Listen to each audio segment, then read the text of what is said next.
네, 이렇게 시작하겠습니다.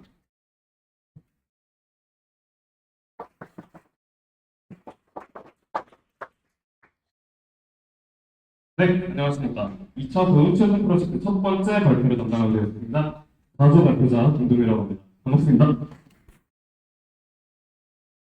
먼저 저희 팀에 대해서 소개해드리겠습니다. 저희 팀의 이름은 위스키이며 우리 신세계 가자라고 하는 저희 모두의 공천 포부를 담고 있습니다. 저희 위스키 팀은 성실하고 지치적인 성향의 팀원들이고요. 함께 프로젝트를 진행했는데요. 왼쪽부터 최영재, 노영록, 이창민, 최승희, 그리고 저 김동희와 송재혁의 6명의 팀원으로 구성되어 있습니다. 먼저 저희 프로젝트를 간단하게 소개시켜 드리겠습니다. 여기 화면을 보시면 저희가 제공하고 있는 서비스의 핵심적인 기능들을 시각적으로 표현한 그림이 있는데요. 화면 왼쪽에는 음식을 주문하거나 리뷰를 확인할 수 있는 모습이 있고, 오른쪽에는 영수증과 리뷰를 위한 결정을 선택하는 화면이 표시된 모습을 볼 수 있습니다. 바로 이런 기능들을 통해 저희는 위치 정보와 영수증을 기반으로 한 음식점 리뷰 커뮤니티를 만들고자 했습니다. 단순한 리뷰 작성에서 벗어나 실제 방문을 확인할 수 있는 그러한 영수증과 더 신뢰할 수 있는 리뷰를 제공하며 이를 기반으로 사용자들이 보다 정확한 정보를 얻을 수 있도록 돕는 것이 저희의 목표입니다. 그렇다면 왜 이런 서비스가 필요한지 한번 살펴보겠습니다. 최근 올리브영과 지그재그와 같은 휴대폰들이 단순하게 리뷰만을 제공하는 것을 넘어 리뷰 기반의 커뮤니티로 발전을 하고 있는데요. 가령 올리브영의 경우는 탑 리뷰어서라고 하는 제도를 도입해서 신뢰할 수 있는 리뷰어를 발굴하고 이들을 중심으로 사용자 간의 소통을 좀 활성화를 하고 있습니다. 이러한 사례는 리뷰가 단순한 정보 제공의 역할을 넘어서 커뮤니티 형성의 중요한 매개체가 되고 있음을 나타냅니다. 하지만 이러한 리뷰 시스템이 항상 신뢰할 수 있는 것만은 아닌데요. 불과 한 달 사이에 허위 리뷰가 무려 1만 개나 작성된 사례가 있었던 것처럼 잘못된 리뷰는 소비자와 사업자 모두에게 피해를 줄 수 있습니다. 저희 프로젝트는 이러한 문제점을 해결하기 위해서 영수증을 기반으로 한 리뷰 인증 시스템을 도입하여 가짜 리뷰를 방지하고 신뢰할 수 있는 리뷰만이 유통될 수 있도록 하여 소비자들이 믿고 사용할 수 있는 그런 커머스를 구축하고자 했습니다.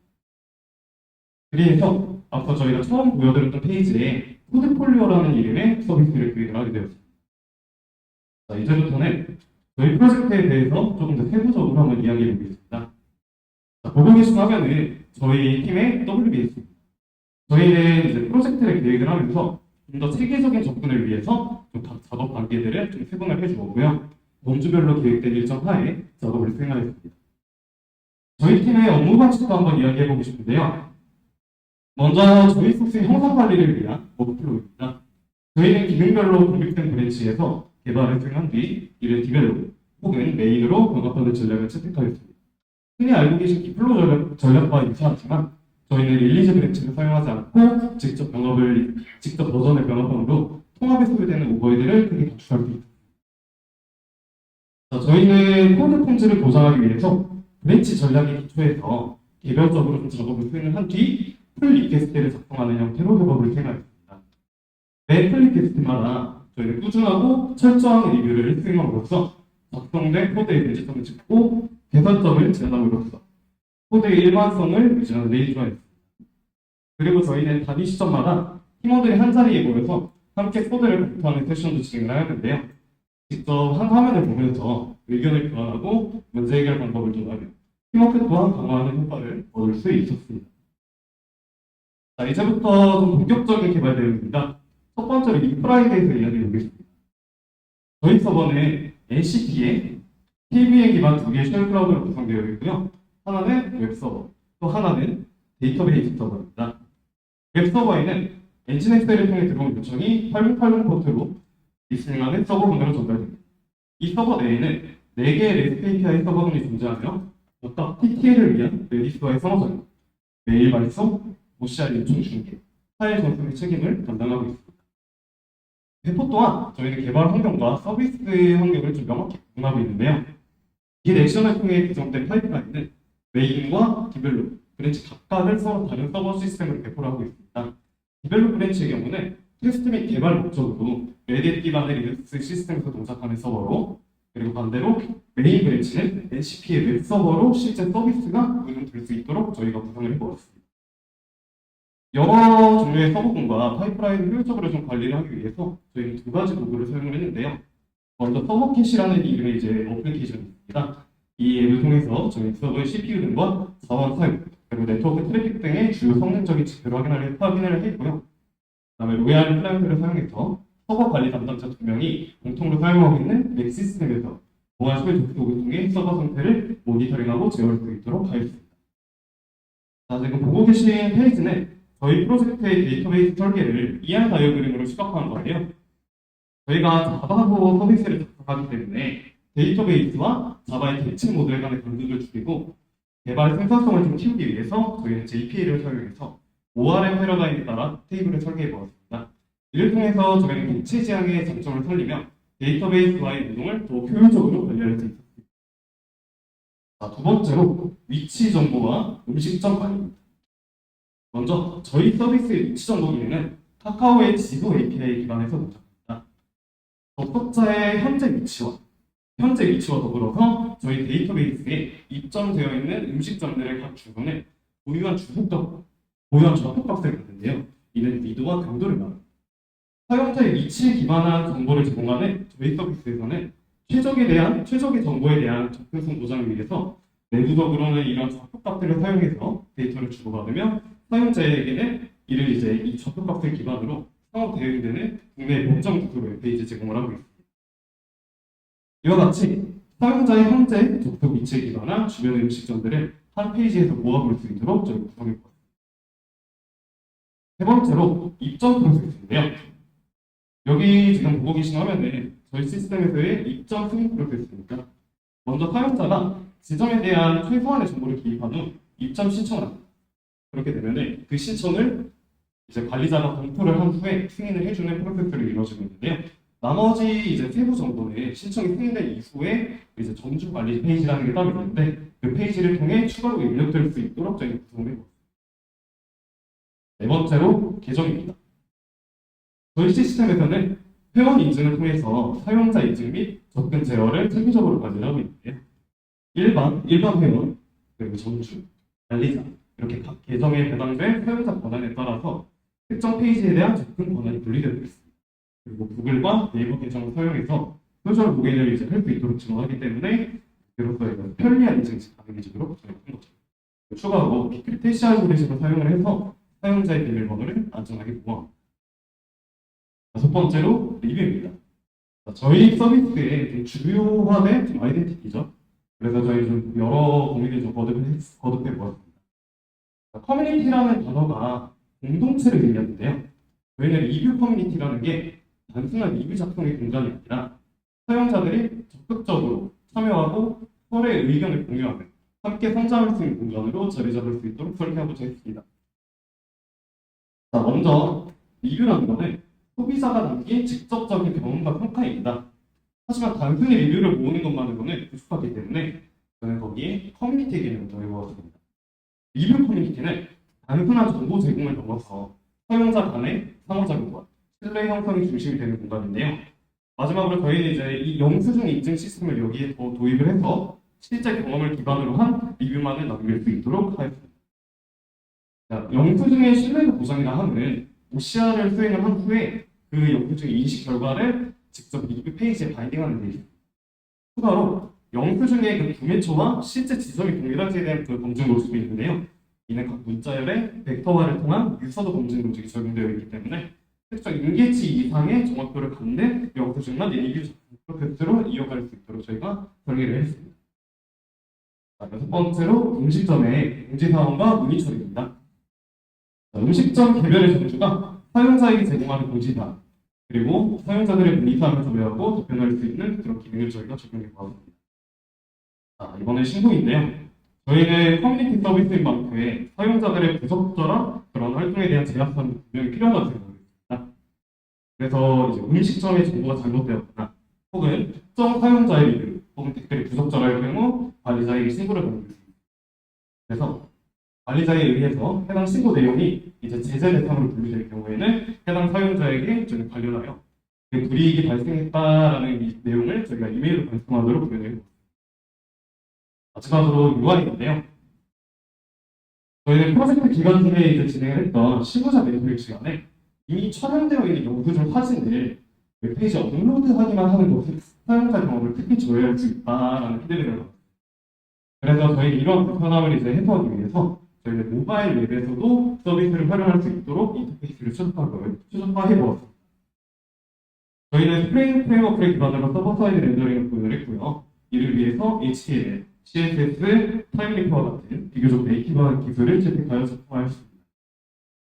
자, 지금부터 시연해서 보시겠습니다.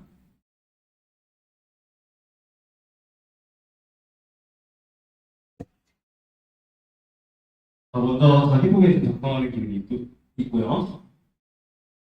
이제 회원은 본인의 이제 계정에 프로필 사진을 추가해볼 수 있는 기능. 자, 특정 음식점에 즐겨찾기를 할 수 있고, 마이페이지를 통해 본인이 등록한 즐겨찾기를 확인 후, 이제 즐겨찾기를 해제하는 기능을 보여드리고 있습니다. 자, 이번에는 음식점에 회원이 문의를 해요.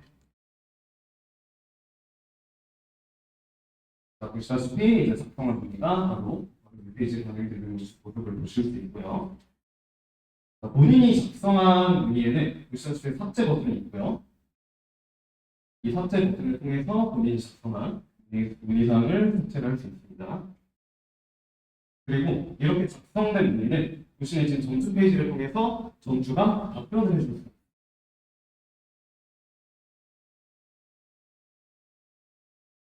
이렇게 작성된 답변은 보시는 화면과 같이 표시가 되고요. 자, 이번에는 공지사항입니다. 자, 전주는 본인의 음식점에 대한 공지사항들을 올릴 수 있는데요.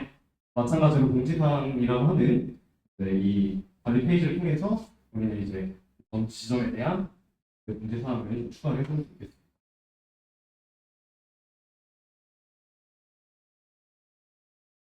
자, 마찬가지로 이제 추가된 공지사항을 삭제하게 되면 함께 가져옵니다.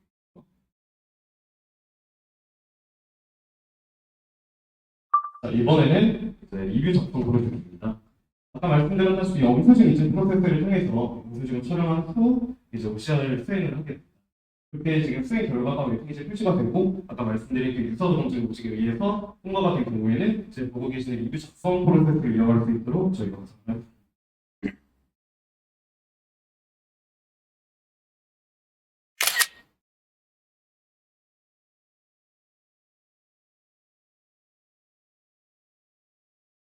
작성된 리뷰가 저렇게 표시가 됩니다. 자, 이번에는 신고입니다. 자, 먼저 리뷰 신고가 있는데요. 이렇게 작성된 리뷰에 신고를 작성할 수 있고 또 그 리뷰 하위에 있는 댓글에 또 신고를 좀 추가로 달 수 있도록 되어 있습니다. 이렇게 접수된 신고는 관리자 페이지에서 이제 신고 그 내용을 확인해서 조치를 할 수 있도록 할 수 있습니다. 자, 다음으로 이제 조금 전에 보여드렸던 리뷰에 대해서 좋아요 기능을 또 가지고 있습니다. 한 회원의 한 리뷰에 한 번에 좋아요만을 작성을 할 수 있고 다시 한번 클릭을 할 경우에는 토글이 되는 효과를 갖습니다. 지금 방금 보신 내용은 이제 리뷰에 댓글을 다는 모습을 보여드렸습니다. 자, 이번에는 입점 신청 조회 및 승인에 대한 내용입니다. 지금 보고 계신 화면은 이제 저희가 사전에 특정 사용자가 입점 신청을 했다는 이제 내용을 가지고 가정을 하고 보여드리는 화면인데요. 이렇게 이제 관리자가 그 신청 내용을 확인하고 승인을 해주면은 이제 해당 그 신청자의 이메일로 관리 이메일이 전송이 되며 이제 그 등록된 지점은 이렇게 검색을 통해서 화면을 이제 조회를 하실 수 있습니다. 다음에 이제 신규 등록된 지점 검색되기 때문에 또 다른 사용자들에게 노출이 될 수 있고요. 자, 이번에는 본인의 지점 관리 페이지에서 영업시간과 같은 정보들을 설정할 수 있도록 되어 있습니다.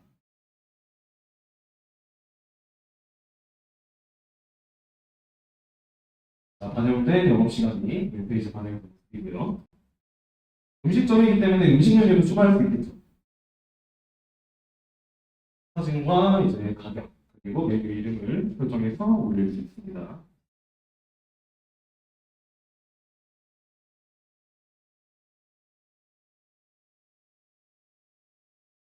자,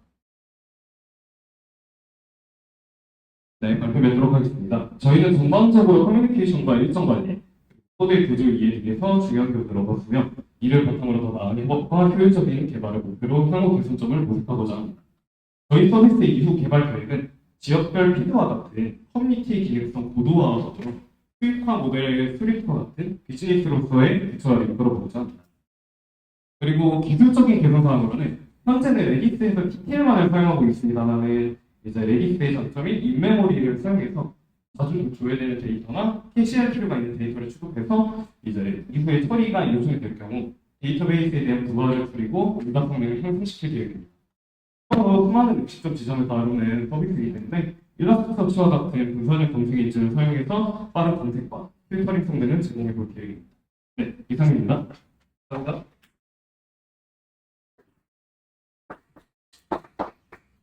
네, 이제 Q&A 진행하도록 하겠습니다.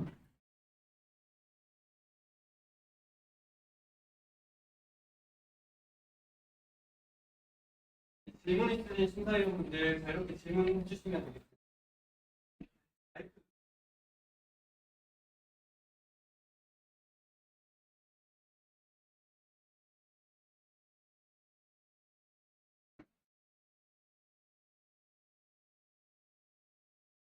들리시나요? 잘 들었습니다. 철도라서 이런 프로젝트 발표는 철도가 제일 떨리는데 철도이라도 잘 해주시면 사실 맛집 리뷰는 단순적인 리뷰들, 특히 아니면 가족이나 지인들이 남기는 게 되게 많아서 피하기 어려운데 방문 기준으로 실효성을 확보했다면 많이 들어서 궁금한 부분은 사실 리뷰가 이제 주요 기능이다 보니 리뷰를 잘 남기는 우수 회원 이런 따로 이제 회원 등급 이런 것은 없는 것 같아요. 회원 등급에 대한 공개해 보시면 거기 등급이 있다고 하면 그분들한테 주는 혜택도 공개해 보시면 마이크 하나만 얘기하시죠. 저희가 크게 얘기하겠습니다. 네, 말씀해주신 내용이 원래 저희의 초기 그 기획 사항에 반영이 되어 있었는데요. 네, 저희가 그 영수증 리뷰와 위치 정보라는 기본적인 아이덴티티를 가지고 프로젝트를 진행을 했기 때문에 저희가 그 지금 내용에 집중을 하다 보니까 현실적으로 저희가 시간을 할애할 수 있는 태스크 중에서는 우선순위가 가장 낮았습니다. 그렇기 때문에 요거는 저희가 앞서 설명드렸던 이제 그 커뮤니티에 대한 기능성 고도화에 대한 내용이 같이 포함이 되어 있는 투두에 대한 태스크가 된다고 말씀드리고 싶습니다. 추가적으로 가격 표시 이런 거에는 사실 그거를 찍어줬으면 좋겠어요. 가관이 유니스트 측면에서도 좀 보완이 됐으면 좋을 것 같다는 생각을 했습니다. 감사합니다. 네, 저도 질문 드리겠습니다. 우선 그뭐 EY의 완성도나 프로젝트의 어떤 베리에이션 뭐 혼자볼 때 없이 잘 해주시고 말씀 주시고요. 백현대결 하잖아. 기술적인 질문 좀 드리겠습니다. 긴장하지 마시고.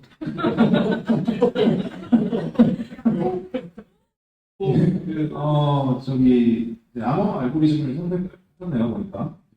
크리트 같은 거 적용하실 것 같은데 비크리트를 사용하시는 이유가 있을까요? 빅크립트 같은 경우에는 그냥 단순 적용하는 과정에서 단순하게 약간 비밀번호를 약간 안호화하는 체제에서 약간 우리가 지금 현재에서 가장 빠르게 적용할 수 있는 기술이라고 생각해서 예, 사실 그 암호 패스워드 인프가 브랜치는 굉장히 여러 개가 있고 알고 있고 그걸 이제 해석을 해서 적용해야 되는 게 개발자의 책임인데 다른 브랜치로 갈아 끼우는 거에 큰 부담이 없도록 라이브러리들이 설계되어 있지 않습니까? 부분이 잘 쉽게 적용할 수 있었을 텐데 제가 이 말씀을 드리는 이유는 사실 비크립트는 굉장히 오래된 알고리즘이고 이제 좀 많이 파괴가 된 알고리즘 안전한 알고리즘은 아니고 이제 기사 같은 관련 정부 기구에서 쓰지 말 것을 좀 권고하는 알고리즘이긴 합니다. 그래서 여러분들이 앞으로 이제 현업에 나가시게 되더라도 이렇게 대안이 있는 기술을 선택할 때는 어떤 것들의 장단점이 있는지 그리고 현실적으로 컴플라이언스 이슈나 법적인 이슈를 우리가 안전하게 피해갈 수 있는 그런 기술인지를 충분히 생각해보고 적용하려는 노력. 생각하시는 데 있어서 한번 짚어주셨으면 좋겠고요. 그리고 지금 보면 그 앞단에 스프링보트를 하나 놓고 뒤에 이제 각 등별로의 서브 모듈들이랄까요? 서버를 또 그런 말하자면 MSA 그룹처럼 구현된 것 같던데 제가 이해한 게 맞나요? 원래 저희 의도는 MSA를 유도하려고 했던 의도는 아니긴 했습니다만은 저희가 이제 레디스나 혹은 이제 포스트픽스 같은 메일 발송용 그 사용 그 툴을 저희가 연계를 하다 보니까 한 프로젝트 안에서 저희가 그 많은 수많은 의존성을 한 번에 관리하기에는 이제 너무 이제 좀 복잡도도 그만큼 올라가고 그러다 보니까 저희가 의도적으로 그 기능을 우선적으로 좀 끊어서 좀 중계를 하는 API를 만들어 보자 해서 시작이 된 개념이고요. 원래 처음부터 저희가 MSA를 의도하고 시작한 아키텍처는 아닙니다. 예, 좋습니다. 그런 의견이 잘 이해가 되는데요. 그러면 이제 하나의 기능을 수행하는데 2개 이상의 서버나 2개 이상의 어떤 자바 인스턴스를 하는 그런 경우들이 생길 텐데 특정 구간에서만 뭔가 장애가 발생. 예를 들어서 메일을 발송합니다. 메일을 발송하는 의뢰하는 API는 정상 작동해서 데이터베이스가 들어갔는데 그 뒷단에서 메일 발송이 실제 이루어지지 않다. 조금 더 반대의 경우 이런 경우에 트랜잭션을 어떻게 관리할 건지에 대해서도 고민해보겠습니다. 사실 저희가 그렇게 이제 마이크로 서비스들을 구성을 하는 데 있어서는 저희가 그 연속적으로 이루어져야 되는 트랜잭션을 고려를 할 필요가 없는 비즈니스이기 때문에 그랬고요. 만약에 그 경우에는 저희가 동시성이나 이런 내용들을 고려를 해서 그 내용이 들어간다고 할 때 그때 한번 고려를 이제 그렇게 된다면 그때 한번 고려해 볼 사항이라고 생각을 합니다. 우선 저희 현재 서비스에서는 고려될 사항은 아니었습니다. 예. 네. 제가 들으면서 판단하기에는 이 두 가지가 조금 딱 말씀드리고 싶은 부분이었고, 뭐, 대체로 코딩 잘 진행해 주신 것 같고, 특히 뭐, 벤치 전략 같은 거 의미 있게 잘 구성하셔서 진행해 주신 부분은 충분히 높이 평가를 했던 것 같습니다. 수고 많으셨습니다.